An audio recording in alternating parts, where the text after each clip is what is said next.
My name is John Eichberger. I'm the executive director of the Fuels Institute. And, I'm really pleased you guys are here. There's a lot going on in the news today. But this topic is one that is extremely interesting and exciting to me. Let me give you a little background before I introduce our presenter.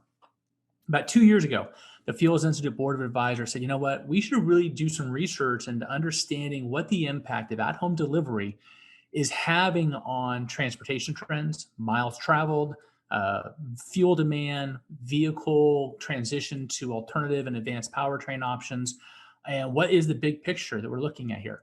And so we started playing around with that a little bit, and then the pandemic hit and everything changed. So we put the brakes on that and said, we're going to wait till everything settles out.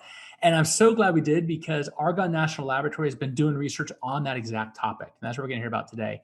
If you're not familiar with Argonne, there is a series of about a dozen or so national laboratories throughout the country that are funded largely by the Department of Energy. I have had the unique pleasure and opportunity to work with many of the people in those laboratories. And I got to tell you, they are just populated with some extremely smart people. It is a humbling experience to sit in a room with these scientists and hear what they are working on and be Googling terms that they throw around like everyday terms that we should all know and having no clue what they're talking about. That's not going to happen today. Monique Stinson is a transportation scientist at Argonne. She has been doing research on the impact of e-commerce on last mile urban freight and household shopping. We had a conversation a couple of weeks ago, and the information she has is so fascinating. We invited her to come and share her research with us today. And with that, I'm going to stop talking, turn it over to Monique. Monique, the floor is all yours. Thank you very much for joining us today. Thanks so much for having me, John. It's a real pleasure to be here sharing our research on e-commerce and how it affects urban freight and household shopping. So without further ado, I'll go ahead and launch into the presentation. First, to give you a little background on how we, sort of our overall research agenda at within my group at Argonne National Lab. My research is within the so-called end-to-end modeling workflow. And basically with this workflow, we use transportation systems analysis to study a whole range of infrastructure and behavioral changes that are happening in transportation today, and that we think will continue to happen for, over the next several years. So at the center of this workflow, we have an agent-based transportation system model. And what this means is that we model the travel of all of the people and trucks that are moving in a metropolitan system for a given day. So this is a very rich model with a lot of detail. We have, as I mentioned, both passenger travelers as well as goods movement interacting together in this mesoscopic simulation. Hey, Monique, real quick, we just had a chat question. If you could put in presentation mode so the image is bigger on people's screens. Okay. I assume you're not watching the chat while you're talking. I never do, so that's why I interrupted. I apologize. Yeah, thank you so much. Is this better? Is this full screen now? That's perfect, yes. Okay, super. So we have the traveler behavior, the goods, the mesoscopic simulation. And then on the left-hand side, I'm showing some of the key inputs that we feed into this analysis in order to conduct, to look at different scenarios. We input characteristics of potential EV charging networks, changes in land use over the next 10, 20 years, as well as changes in vehicle markets, looking not just what types of vehicles are available today, but with the increasing use of electric vehicles and potential use of fuel cell vehicles and so on. We feed all of these scenarios into the transportation system simulation, and then we conduct the simulation and then estimate the impacts on vehicle energy and mobility for travelers in the system. In the Department of Energy funded SMART Mobility scenarios, we looked at 3 major scenarios where a lot was going on in each scenario. So I'm going to break it down a little to show you, just talk a little bit about the overall gist of the scenarios, as well as some of the key features related to freight and in particular e-commerce. So scenario A featured a high level of vehicle sharing, this would be, say, like Uber and Lyft in particular, partial automation. So some vehicles have autonomous, are able to drive autonomously. And then the B and C scenarios just really had differing levels of passenger vehicle sharing and autonomy. And within these, in the scenario A, we also ratcheted up e-commerce deliveries from the baseline, which is about 1 delivery per household per week, to 3 deliveries per household per week. In scenarios B and C, we ratcheted that up further to 5 deliveries per week for every household. And the baseline that we considered were 3 different timeframes then also associated with these. And the time frame is important because, over time, there are different levels of population, obviously, different, with growth of freight, there's more urban freight, there's more long haul freight.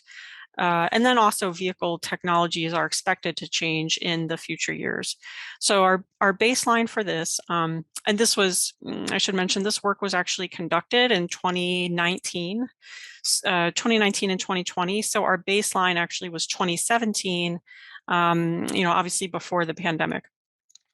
So our today was then, before the pandemic, and then short term, about 2025 or so, and then long term we're looking at 2040. For the short term, we looked at an increase in freight demand of about 10% total, and this was based, I'll talk about our data sources in a moment. And we also looked at 2 types of vehicle technology improvements. One is called business as usual, and that's where we think the where freight and passenger vehicle technology is headed. It's kind of, on its own without a lot of intervention from, say, Department of Energy. And so these are sort of moderately aggressive, or let's say moderate targets in vehicle technology. And then we have the second vehicle technology case, which is the VTO, the Vehicle Technologies Office of DOE. This is where their research and development targets are achieved. So these are a bit more aggressive, but in light of the current presidential administration, it does really seem we're heading in that direction or even beyond it for freight. Long term, similar, but looking at more at a much higher increase in total freight demand of 28% over the baseline, and then again looking at 2 different vehicle technology cases. So we looked at actually a few different research questions related to freight within this broader scenario analysis. And the first and, perhaps the most important one in terms of providing insight is, what is the net effect of e-commerce? So, we all know there's a lot more delivery truck traffic in pretty much everywhere today due to people buying goods online and having the goods delivered to their homes. On the other hand, people are not shopping quite as much. So, we know that that's probably creating some savings of traffic in the system. But what is the net effect? We know that so that one's driving more, one's driving less, but are their trips different, or are they similar enough to kind of substitute out for each other? And then their energy characteristics are quite different. The medium duty trucks consume a lot more fuel than passenger cars. So we're not really swapping out apples for apples here. So what we do in the system simulation is we look at what is the net effect of these 2 things happening at the same time. At the same time, within the same scenario run, we're also looking at that increase in commodity flow growth, and particularly, focusing on the regional impacts. And in all of our case studies for this analysis, we looked at the Chicago metropolitan region. So this, again, I mentioned earlier, is roughly 10 to 30% growth in freight over the next, 7 to 20 years or so.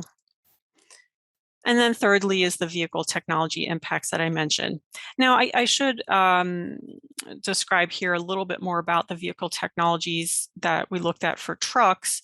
And at the time of this study, even the targets, even the VTO targets were fairly conservative. I think the maximum electrification rate for medium duty trucks, for example, was maybe 10, 20%. I'd have to look at it, and there's a link at the end of the presentation where you can, look through all of the numbers, but it was fairly conservative compared to what the current administration is setting for targets. So, certainly there's room to revisit these numbers in the in upcoming studies. I'll talk a little bit about our approach now and the technical details of how we studied these problems.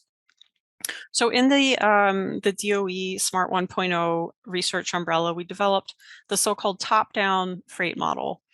This had a few key inputs. One was commodity flow data from the Federal Highway Administration's freight analysis framework.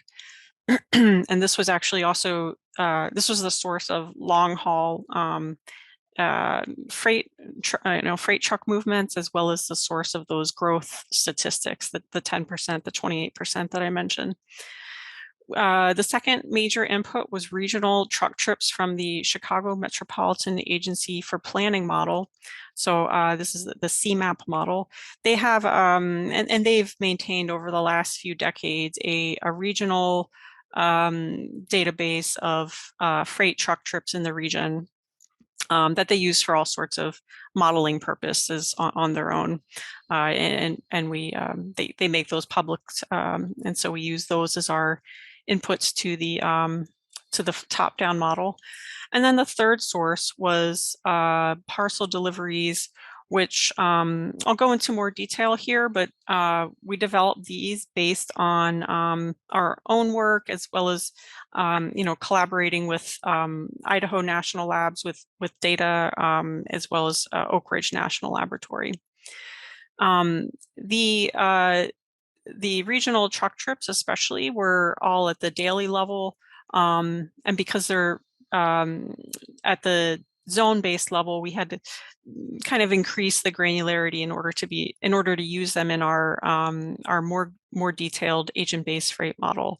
So we added some spatial detail using additional CMAP data on land use, as well as buildings information from the Chicago Department of Transportation. And then we added some temporal richness because the truck trips from CMAP were, I think they were at the daily level. So we actually disaggregated those to be more or less a uniform distribution throughout the day. So that was the main source of input data. And like I said, we fed all of these into our regional transportation system simulation, which is called Polaris. And the passenger travel is already in there. So using this, we can conduct the traffic simulation. And then on the left, I'm showing our three scenarios, which are the commodity flow growth, e-commerce, and the market penetration of different vehicle technologies.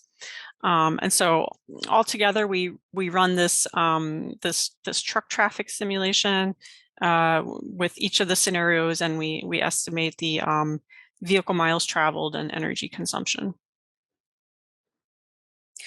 Now, the e-commerce model was very rich in terms of detail. So I'm going to go a little bit more into how we developed this part of the model. So actually, let me start at the bottom here where it says whole traveler. So our partners at Berkeley Lab, in conjunction with, this is the Lawrence Berkeley Lab, in conjunction with Idaho National Lab, conducted a very nice survey of individuals that asked about, their e-commerce behavior and more generally all the types of trips that they make. We used those survey data to develop an e-commerce behavioral model, which we then, so we estimated then all of the we estimated demand for e-commerce goods for literally every single household in the model. And I'll talk a little bit about the behavioral model, I think, on the next slide. Then those data were used by our partners at Oak Ridge to come up with, applying a traveling salesman problem and coming up with efficient delivery tours. Now this assumes 120 stops per tour. And then altogether then the tours and the touring data were fed into our system simulation. And on the top right, where it says network routing, this shows a single e-commerce route heading from its depot. This looks like a UPS depot, actually, going up to kind of the near north side of Chicago, making a bunch of deliveries, and then coming back to base. Now, the e-commerce demand behavioral model was a pretty nice outcome of the study as well, even on its own. And basically, this is the model that is applied to every single household to estimate its e-commerce use. And what we found is that, based on the model parameters, some very intuitive findings that households that have higher income or more children, they're the ones that are generating relatively more e-commerce demand. In contrast, households that have more vehicles, for them it's easier to just say stop at the store on, Costco or whatever on their way home, or with fewer adults, they tend to have less e-commerce demand. Also, households that are in walkable areas or that are close to transit, they also tend to have less e-commerce demand. Presumably it's, easy enough just to walk to the store as it is to order a good. All right, so now I'll discuss the findings from the scenario analyses, looking really at the regional freight impacts. First, I'd like to frame it, particularly for e-commerce, frame it in terms of what are the actual market segments that contribute to shopping. And looking at the whole picture of travel first, and here we're looking at the vehicle miles traveled in terms of millions of miles in the Chicago metropolitan region. And we can see that there are roughly 300 million miles traveled each day, and household shopping by individual, people like you and me, this makes up a very large percentage of VMT, a total of about 6% of VMT. Then we also have in the model the regional and long haul heavy duty trucks, which also make up a large amount of VMT, maybe 8% or so. And these are especially important for those commodity flows. And then we have our medium duty truck retail trips, which are major parcel carriers, the UPSs, the FedExes. In the baseline, they generate roughly 0.4 million miles. So it's very small compared to, current household shopping. And then we have our other types of medium duty trucks, the landscaping, US mail, plumbing, and so on. These next couple of slides they show the whole traveler results in a little more detail. These were developed by our partners at Idaho National Lab. The gray here on this chart shows the total shopping events by where event is really either a delivery in gray, or the other ones are made by the individual traveler. And this is nice because it breaks it out by the types of goods that are being purchased.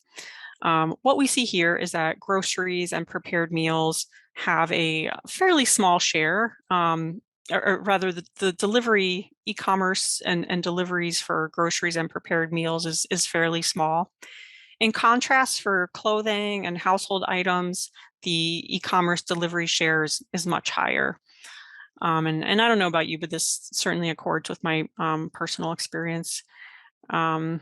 Some other nice findings from the whole traveler survey looked at the compared households that have no deliveries with households that do have a delivery, at least one delivery per week.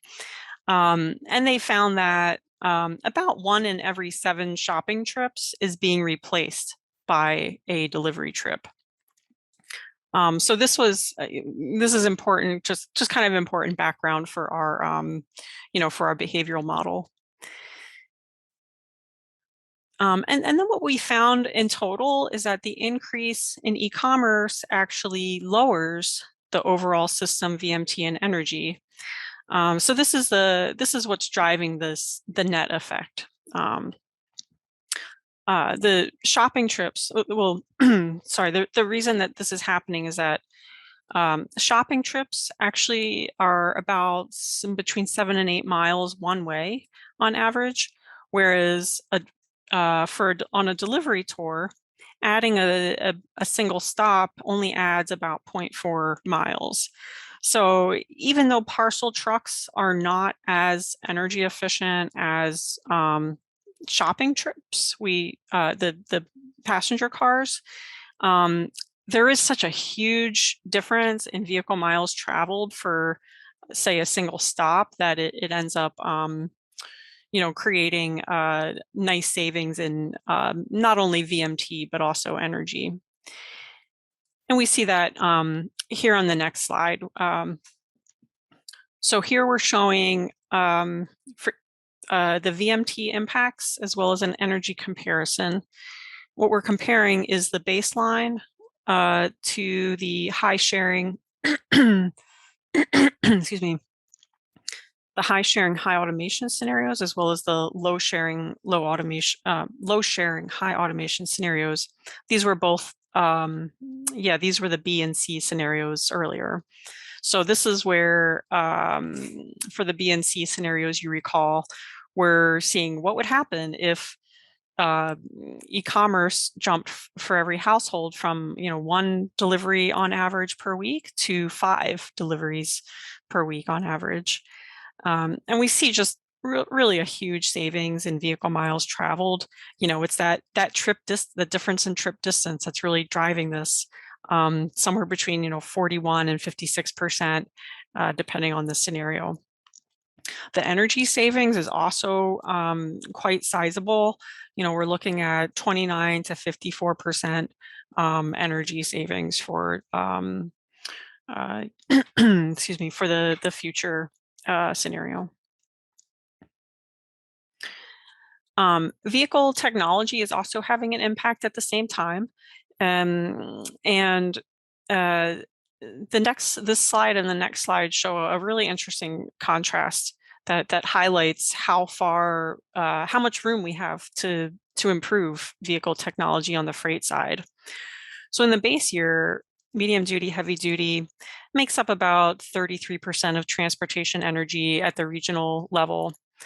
Looking at the future year, though, the share is expected to grow to about 50%. And again, you remember early on in the presentation, I mentioned that even our relatively aggressive vehicle technology assumptions were still fairly low, on the order of 10 to 20% electrification for trucks. So, given the given that assumption and the fact that light duty electrification is well underway, light duty electrification continues, whereas freight really has been, lagging behind. And so if it continues at this rate, then, in the future, freight energy will be a much higher share of the total energy consumption in the region. In summary, then, the key findings from this work are that a retail system with e-commerce delivery does appear to be more efficient than one based only on household shopping trips. And then secondly, with passenger vehicle technologies progressing more rapidly than freight vehicle technologies, freight is going to have this increasingly outsized impact on the system. And again, this study reflects pre-COVID trends. So it would be good to see, how does how has now that in the US especially, like COVID is considered more, people are back out shopping, so it's how is it looking now? I'd like to acknowledge contributors to this presentation: Anesha Enam, Vincent Fryermuth, Amy Moore, Anna Spurlock, Victor Walker, and others at Argonne National Lab, Oak Ridge, and Lawrence Berkeley and Idaho National Labs. And also mention that this, you can consult for additional details. You can consult the so-called capstone report and webinar series that's available at this link. And that's all we have today. So I thank you very much, and I look forward to hearing your questions and comments. Monique, thank you very much. That was fantastic. I do have a couple questions to start off with, and we'll go to the questions from the audience. In the 3 scenarios you guys modeled, you mentioned the A scenario was high sharing, partial automation, B, high sharing, high automation, C, low share, high automation. What's your definition of automation and sharing? And how does that relate directly to the e-commerce modeling you were doing? Because when I think of sharing and automation, I'm thinking more autonomous vehicles and Uber, Lyft, not so much distribution of goods and services.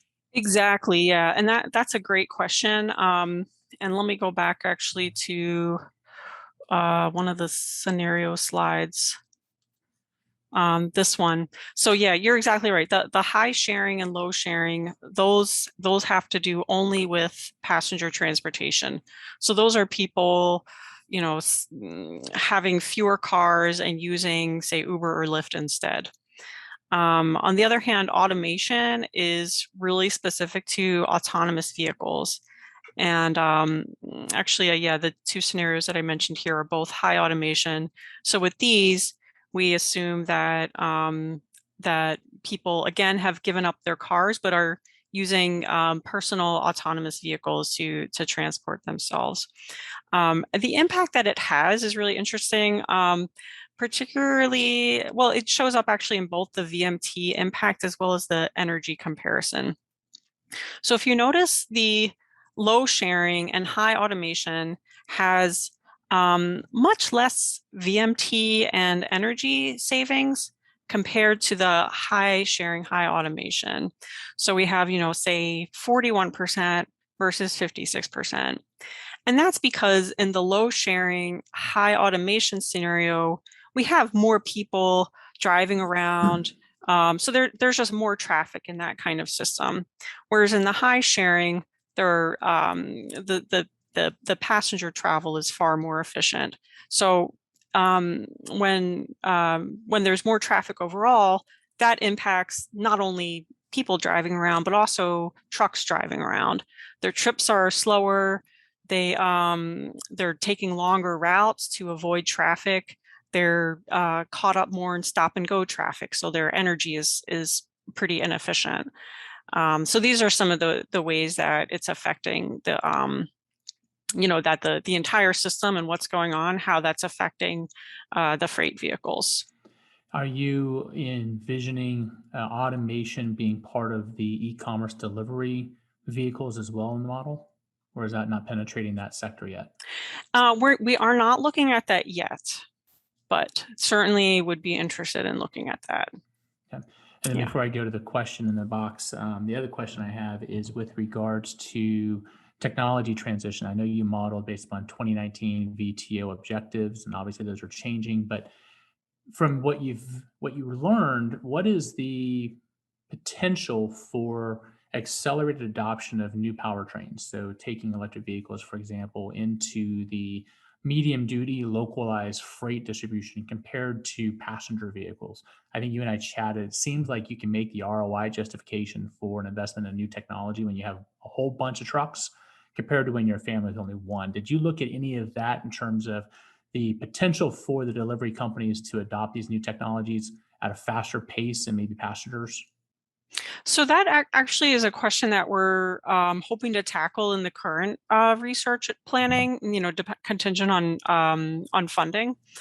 My colleague Vincent Fryermuth, he actually did look at that very question.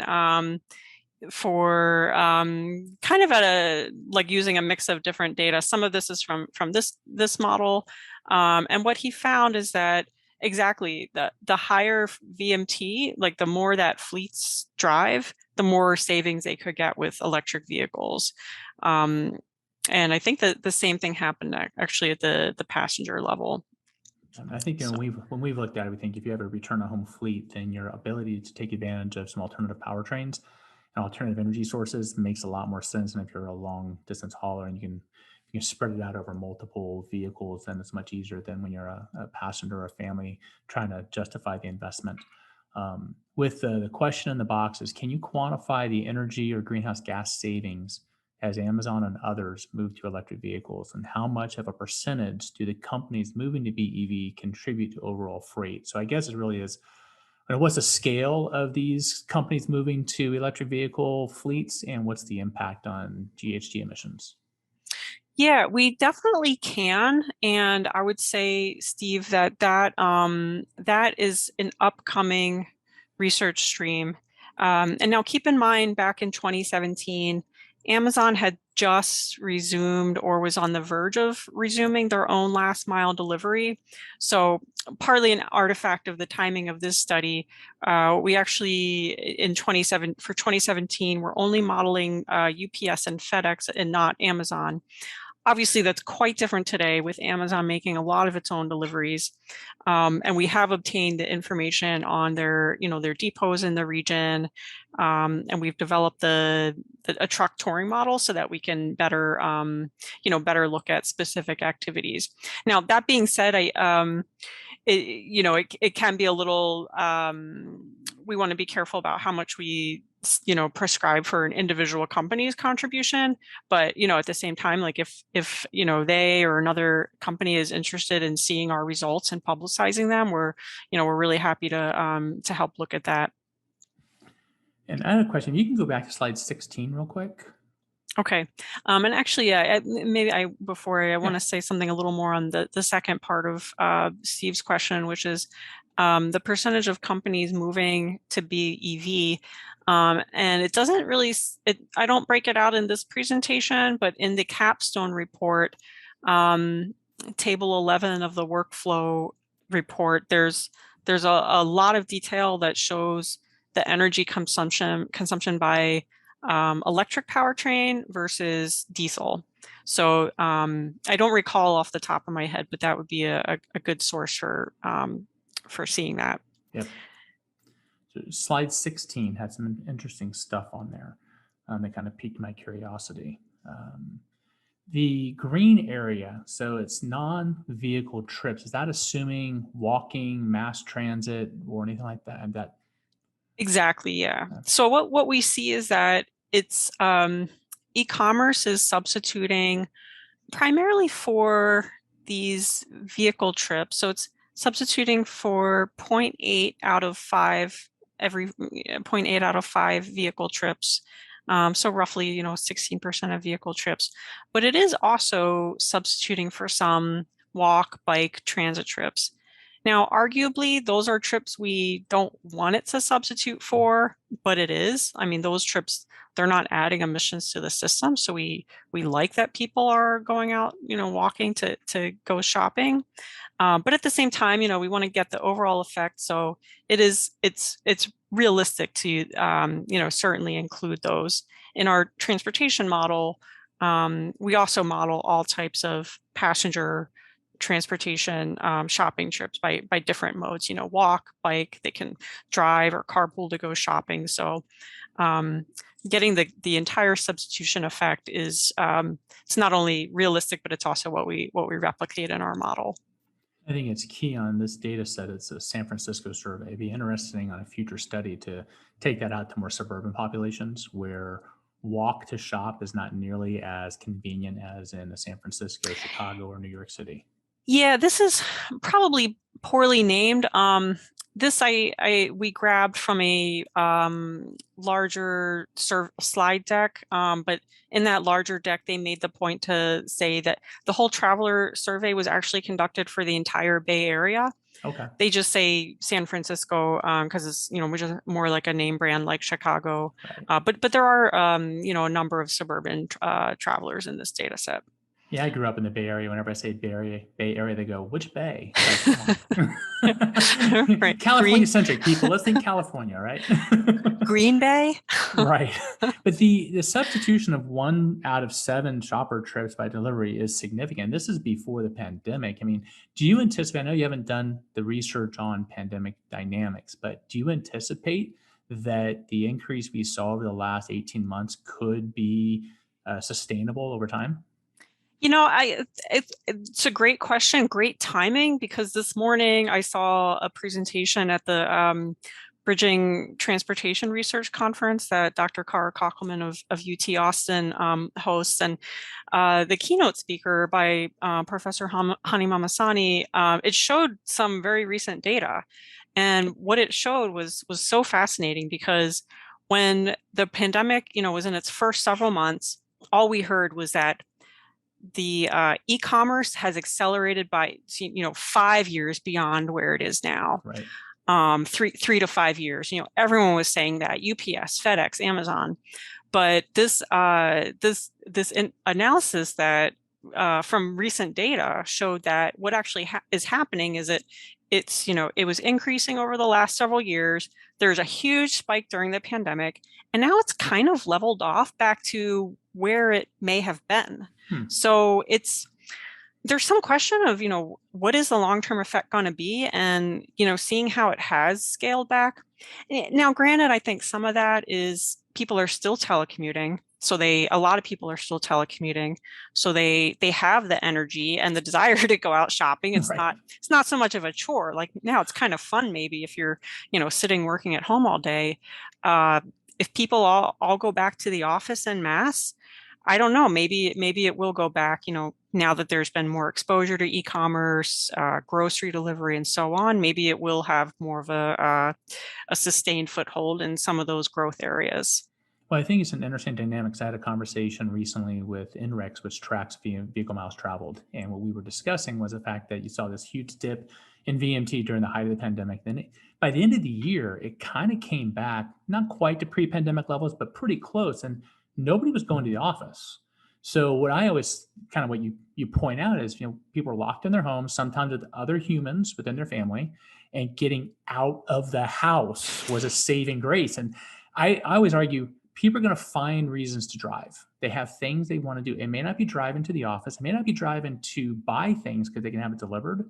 But I don't anticipate VMT as a whole going down over time because American people like to be on the move. And their car is how they move around, especially in most communities. Now, you get into the more congested cities where having a car is more of a burden than a luxury.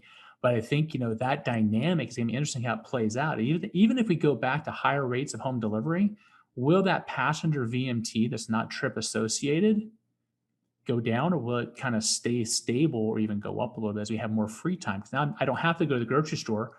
I can go to the lake, or I can go here. And it's a very interesting dynamic. I completely agree. There's a whole area of travel behavior research that looks at the so-called travel budget, which is, how do people allocate their time to different types of travel? How much do they spend commuting versus, picking up kids and so on? And you're right. Is there going to be a more like a permanent shift in how, what the travel budget looks like for people? I think that's a really good question. And I had to point out the second question in the Q&A from Stephen Jones is that exact question. I did not read it till after I asked my question. So quite frankly, Stephen, you and I are just kind of sharing the same bandwidth here, it seems, because you asked the exact same question we just raised, which is fantastic. Any other big takeaways from the research you've done or research you guys have on the docket coming up that we should be paying attention to? So what we're looking at now is really the densification of of delivery infrastructure in urban areas.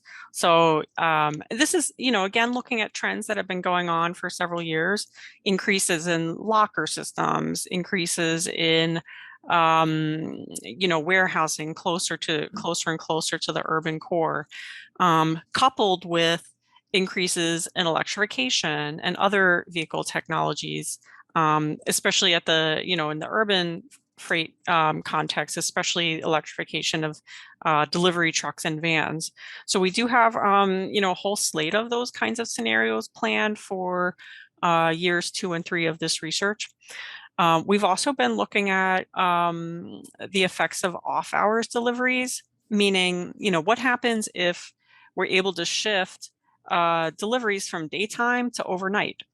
And this has been, it's been hard to do in the past because, first of all, a lot of businesses don't have staff to accept off-hours deliveries. But secondly, a lot of municipalities outright prohibit it because of the noise and emissions that trucks create. Now, with the advent of new lock technologies, there are a lot of, when people go to replace locks, a lot of the time they're not using the old key system anymore. They're using maybe a keypad. So that is probably going to help with making receivers able to receive freight overnight. But then also the advent of electrification and even fuel cell vehicles in the freight space, that's really going to help with municipalities that have, say, like noise and emissions concerns related to the vehicle itself. And when So as you yeah, were we're saying that, I was thinking, yeah, if you're concerned about noise and stuff like that at night, so you have EVs rolling around, and all you hear is tire noise in a little small whine, that abates that. But then the other thing is, I know there's a lot of delivery companies looking at drones, terrestrial drones. So I have this vision of a big truck parking outside my community. They open up the bay doors, and all these Star Wars like droids come out when they go and drop off all the packages at the house. I can see that happening at 3 o'clock in the morning. Silent, you wake up, your pack is sitting right there. I mean, have you guys looked at any of that type of autonomous drone type delivery mechanism? Yeah, we actually are looking at drones, and yeah, I'm leading that effort at the regional systems level, and we also have a couple of colleagues that are building a model of drone energy consumption called Aeronomy. We're working closely with them, and we're in the process of finishing up a study right now on what are the regional impacts of drone delivery. Say, like if drones replace some of this e-commerce activity. Um, yeah, and that's a great question. Yeah, I mean, if they're delivering overnight, maybe there's an extra in for them to get some market share. And that's an Um, opportunity to take that 0.4 miles per parcel delivery compared to an 8 mile one-way personal trip to drop that even lower. Because now you have the truck showing up and doing 20 deliveries from one parking spot, which would be a tremendous advance in terms of miles traveled, reduction for product delivery, but also energy consumption. And then you think about that zero point 0.4 miles per stop. If it's an electric vehicle, now you have zero tailpipe emissions at least, and your impact on emissions it can be really expanded dramatically by pulling all these different factors together. yeah, that could be, and we are. It's too early to say what our conclusions are, but the initial work that we've done, it does appear that actually the weight of the package makes a huge difference. So for packages of 1 pound or less, they can use a drone that is very energy efficient. But for packages that are higher weight, those the drone energy efficiency is quite a bit less. So that does seem to be a big factor in it. So right now we're trying to get some data on, distribution of package delivery weights to get the true effect. But certainly, yeah, I mean, yeah, your point holds for sure. We had a speaker from UPS at one of our conferences about 2 years ago before the pandemic hit. And he was saying that, one of the biggest things that we've done, which is negative towards energy consumption, is the next day delivery promise. And this idea that you're going to hop online and buy tomorrow, even 2 hours later, you're going to have a product delivered to your door. And what kind of pressure is that putting on the distribution system? But if we can package different products and services for certain destinations and maximize that efficiency, maybe we can get some economies of scale there. Or if we can start conditioning consumers to wait a couple days. I know whenever I order multiple things from Amazon, they say, "Do you want to just wait until they're all available and have one shipment?" I always say no because I'm Gen X. I'm like, I want my stuff now. I don't want to wait even till tomorrow. I want you to bring it to me now. But I think it's the technology element. I don't think changing consumer behavior is really realistic because we're creatures of habit. But if we can change the technology to overcome some of those inefficiencies that consumer behavior introduces, that would be hugely helpful. Yeah, for sure, for sure. And by the way, yeah, I can mention, again, our study here was based on that efficient delivery system, 120 stops per tour. We did propose to look at in year 2, year 3 of this program, more on-demand delivery, which is what you're describing, as well as reverse logistics. So people, they don't want something, they bring it back to whatever, like the UPS pickup point, and someone UPS picks it up and brings it back. So we want to kind of work in some of those effects. Absolutely, the technology can go a long way in making that kind of on-demand delivery more efficient. What I've seen is that it's really it's also the advertised price of shipping that is really a make or break factor in determining the speed of delivery that consumers are selecting. So if it's announced as free shipping, then sure, I want it right away.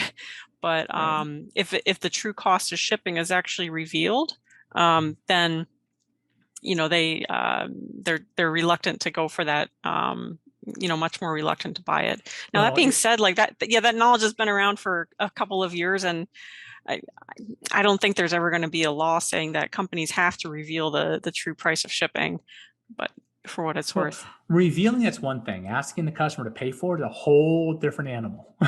Yeah, right. And the combined delivery of products and services, if it's a non-consumable good, I'm fine with that. But whenever I order delivery food and I'm watching the tracker, because almost all these, whether it's a pizza place or one of the third-party delivery, they always have a track.